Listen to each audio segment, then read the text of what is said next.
Hey everyone, there's something that's been coming through very strongly in the last few days. It's no novelty, but I feel it needs to be shared. I feel like the greatest threat to humanity as a species, but also humanity as a frequency, as an embodiment, as a collective soul, is disconnection.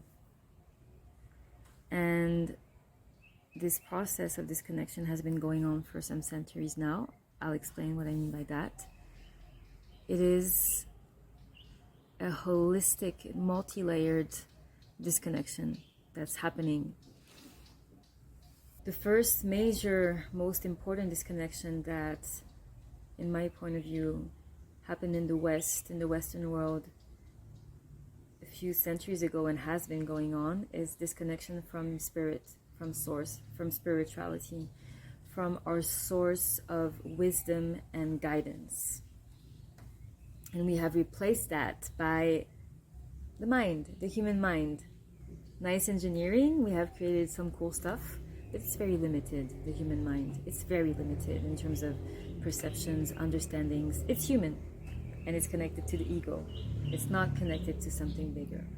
And I believe that the saying, I think, therefore I am, is very limited and very flawed, and actually very wrong. If you're curious, let me know. I can make another video about that. But thinking and only basing ourselves on the rational mind is actually cutting us from a large amount of information and wisdom and a big part of reality. Big part of reality. So that's the first thing. Disconnection from spirit, disconnection from spirituality, from source. The other disconnection that's massive also in the Western world, but I think it's now unfortunately everywhere, and it's dramatic, it's very sad, very sad, is disconnection from the land, disconnection from the earth, disconnection from nature. This is where we belong. This is our home. We belong in a holistic environment where we have access to earth, we have access to water, we have access to fresh air. We're in connection with animals. We know plants. We're in connection with plants. This is our right place as human beings. And also, so for our own nourishment, whether it is physical, but also, holistic nourishment as a being, we need to be in nature. And also, a lot of information is available and held in nature, in the elements. Vital information, wisdom. So that's why when you're a bit confused in life, maybe, or you're feeling a lot of emotions, maybe you're one of these people who go for a walk in nature. Why? Because when we go in nature, we find the answers that we need, because we're reconnected with our natural environment, right? We're part of nature. We need nature. And so nowadays, most people live in cities. They live in apartments, maybe houses if they're lucky, but basically in boxes made of like unnatural material. And when they go out of their houses, they walk on cement, on concrete. Everything is covered in concrete. And maybe you'll take the subway. Everything is disconnected. There's no access. There's no access to putting our feet into the earth. Do you hear the birds? This is where I live. And anywhere I live, can you hear the birds? Do you hear the birds where you live? So, access to putting our feet on the ground in earth, laying on the ground, having trees around us, not, planted, civilized, trees in cement, in concrete, jungle, nature that's alive, that's breathing, that's holding so much information and so much medicine too. All of the medicine, real medicine in this world comes from nature. Absolutely all of it. I'm talking about real medicine, medicine that actually heals. It reminds us of who we are. So access to earth, access to trees, access to water, clean, fresh, natural water, rivers, waterfalls, maybe a lake, maybe the ocean, but water, alive. Water holds so much information as well. Fresh air, to have fresh air, we need trees. We need lots of trees. And also we need to stop massively polluting the air, but that's another topic. And the fire, what's nice when you live not in the city is that you can actually make a fire in your backyard or somewhere in nature where it's safe to make a fire and gather with some friends and connect around the fire. And the fire also has so much wisdom and so much medicine and so much power. I can't believe that most of humanity has forgotten all this and is disconnected from this. And I also don't believe it's completely our fault, but this is also a topic for another video or a book, even. There is partial responsibility from our side, but there's also other dynamics going on that thrive. I don't know if thrive, but that withdraw, take power from us by us being disconnected from our own power. The more we are disconnected from our natural sources of power, the more other beings can feed off our energy, of our powerlessness, of being lost and confused and not even knowing who we are. So disconnected from spirit, disconnected from nature.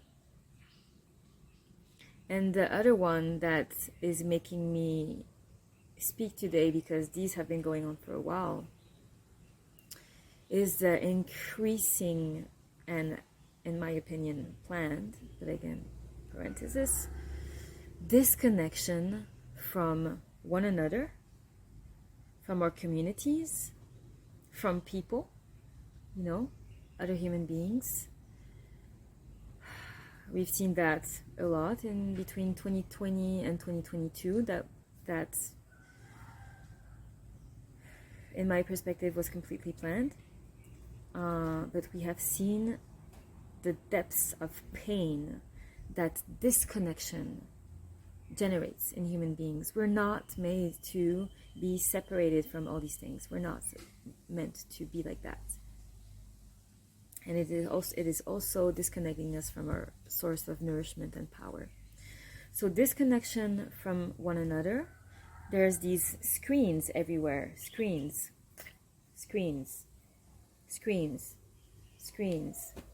Blocking us from being present here and now. Blocking us from thinking. Blocking us from connecting with spirit. Blocking us from being available to life. Present to life. And available and present to connect with other human beings. And the paradox of this is that in our part of responsibility, we're doing this, putting these screens everywhere, like zombies. But there's so much pain generated from that. We feel so alone. I feel like this is the pandemic that's going on right now. Isolation, loneliness. I see so many people who feel painfully lonely, and I know this feeling too. I've experienced it too. This painful disconnection, this painful loneliness, when what we actually need is to be more connected to other human beings and to communities, because when we come in community, we claim our power, we reclaim our power, we take our power back. So this is another layer: spirit, nature, one another. And the most concerning that is making me do this video today is disconnection from our own selves.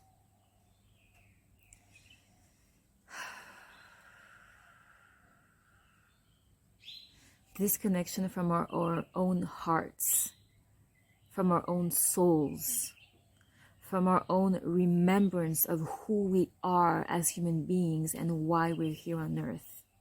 Disconnection from that. This is dark. It's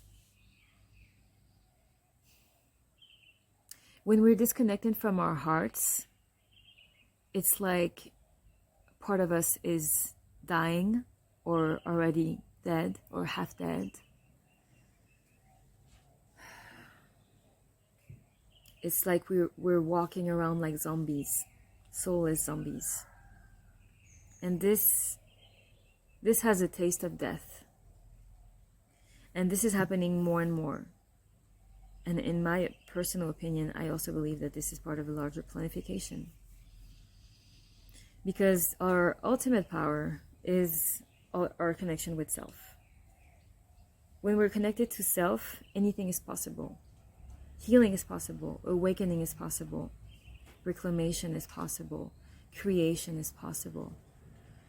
Medicine, sharing our medicine is possible. Life is possible.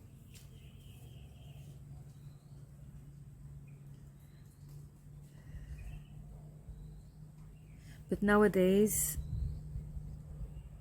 there is an increasingly crazy amount of people who are disconnected from their own selves, from their own hearts. They don't know what they're feeling. They don't even know what they're feeling. And I feel like the main reason for that as well is that there is so much pain. There is so much pain right now in humankind. And most of us don't know how to deal with these emotions. It's not available for us easily around us.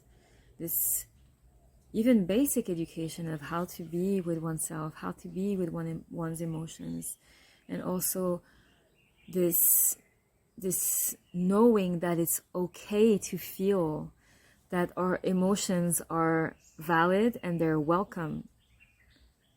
That's what makes us human, having emotions. Emotions are beautiful. Emotions makes us human and alive. And when we disconnect our emotions and we repress our emotions, we're stopping the life from circulating.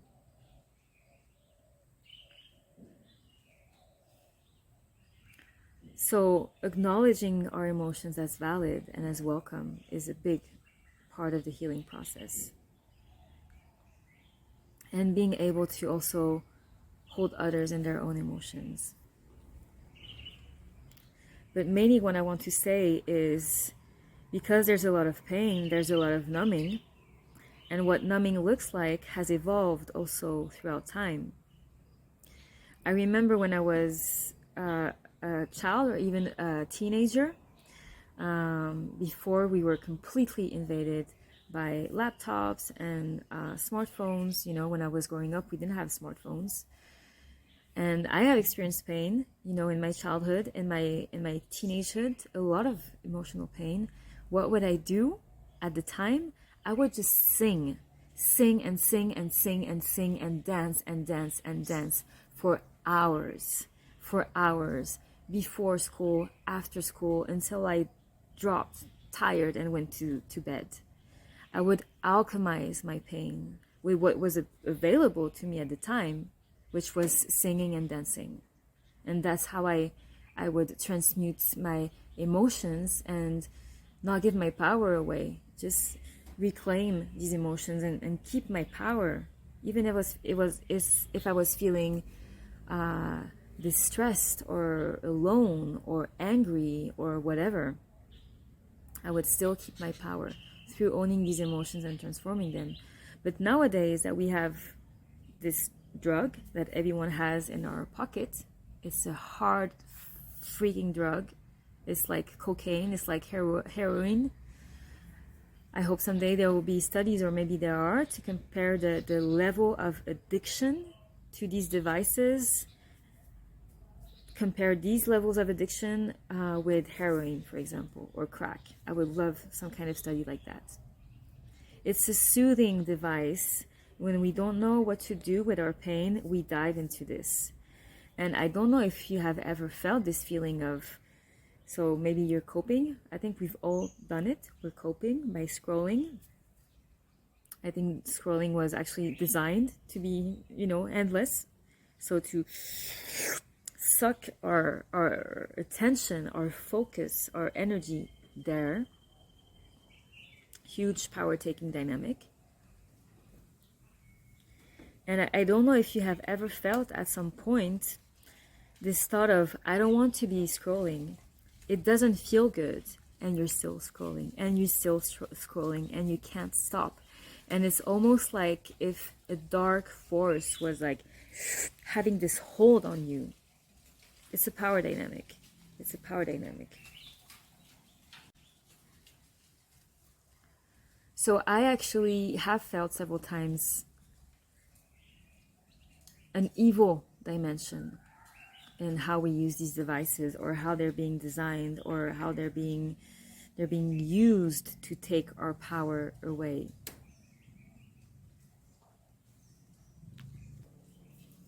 And this is contributing to making us even more disconnected, because we go to this drug that is numbing us, that is disconnecting us more and more and more. And it's a vicious circle, because the more we're doing that, the more we feel pain inside, the more we feel disconnection, the more we feel loneliness, the more we feel this deep void, because we're not nourishing ourselves with real foods, with foods that are actually feeding and nourishing us. So it's like if we were starving and the main food that was offered to us was actually not food, and maybe it was plastic, but it looked like food, and we kept eating it. And the more we eat it, the more we're starving, and the more we're sick. And it's like this endless, really, really vicious, poisonous circle. So this is really what I want to bring our attention to today, is this process of being disconnected from our humanity, and where this is leading us, because it's becoming so extreme. It's becoming so extreme.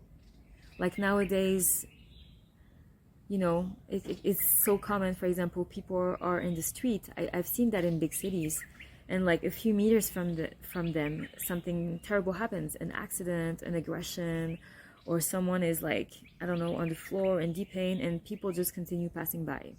Complete numbness, complete disconnection. And as the screens and the electronic devices and the AI and the robots, that's the real threat that I'm seeing coming, are starting to invade our spaces even more, I'm really questioning, where is this leading us? It's really scary. Where is this leading us? Are we going to give away the last drops of our connection, of our humanity, of our souls, of our eternal souls that have been here for endless times, our sacred souls. What is going to be the impact of giving this away, of disconnecting, numbing? Is there hope for humanity? And in my opinion, the only hope is to reconnect to our humanity, reconnect to our emotions, reconnect to our feelings, reconnect to our pains, feel the pains, validate what we're feeling, give love to ourselves, to all these parts that are legitimately suffering, that need to be held, like a child who's crying and who needs to be held lovingly by his mother and his parents, but mainly his mother, to be seen, to be held, to be acknowledged. This is the starting point of reconnection, feeling again. And then getting out of this trance that is taking our life force away from us, our power away, looking around, breathing, and being available for life, being available for human connection, remembering the sacredness this magic, the medicine of human connection. And then reconnecting with nature, remembering nature is our mother. We need nature. It's nourishing us. We need her. Since I moved out, I was living in Paris in 2012. And then after that, I was living in Bolivia. So even in big cities in Bolivia, you have nature everywhere. And traditional cultures and indigenous cultures that are very connected to nature. And then in 2017, I lived for 1 year in Paris. And since then, I have never been back to a city. I can't. I've been living in Asia, in South America, in places where nature is everywhere. And she's like, she feeds you. You become her. You remember that you are her. You are her. And once we have remembered this and felt this again, it's impossible to go back to the city. It's impossible. Once we have reconnected with community, it's impossible to go back living in such isolated places and ways of living in cities that are heartbreaking. And it's okay if you're feeling heartbroken by the loneliness, by the disconnection, by the absence of meaning and nourishment you're feeling in your life. Please hold on to that feeling. Nothing's wrong with you. No matter what they say, you don't have mental health problems. You're feeling something that's a reflection of your reality. It's telling you something. It's telling you, I am not meant to live in the midst of concrete, in separate little boxes, doing something that has absolutely no meaning for me, that is sucking my life force energy from me, and living so alone that sometimes I wonder, what's the meaning of this life? So your pain, your deep, over-consuming pain is legitimate. And it's actually guiding you towards something that's more aligned for you, more true, more real, more life-giving, more benevolent, more in service of who you are, of your life, of your heart, of your soul, of your being. Listen to that emotion. It's telling you something. It's intelligent. If we could all listen to our pains and listen to what this pain has to tell to us, the world would go through a massive change of consciousness.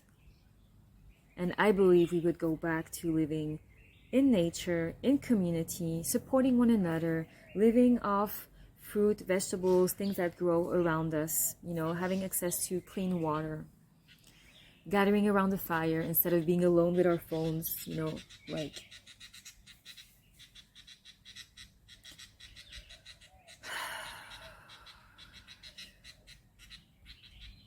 So yeah, this is my message today.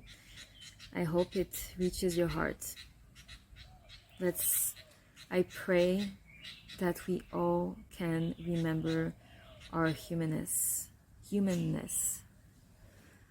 I pray that we can all reconnect deeply to our hearts and make space for our hearts and hold our hearts lovingly, and remember also that we are eternal beings, sacred eternal beings, and we are guardians of our souls and of this consciousness of the sacredness of life.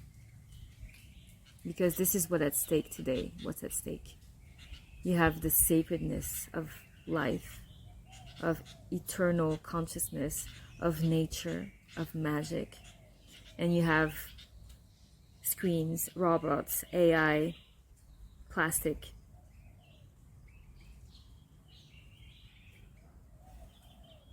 What will we feed? Because if we don't remember who we are, it will take over. And it's our responsibility to defend the sacredness of life, the sacredness of love. It's our responsibility to remember.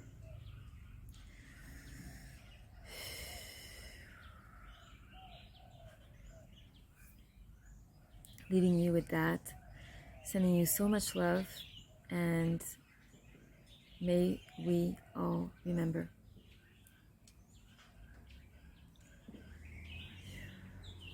Have a beautiful day.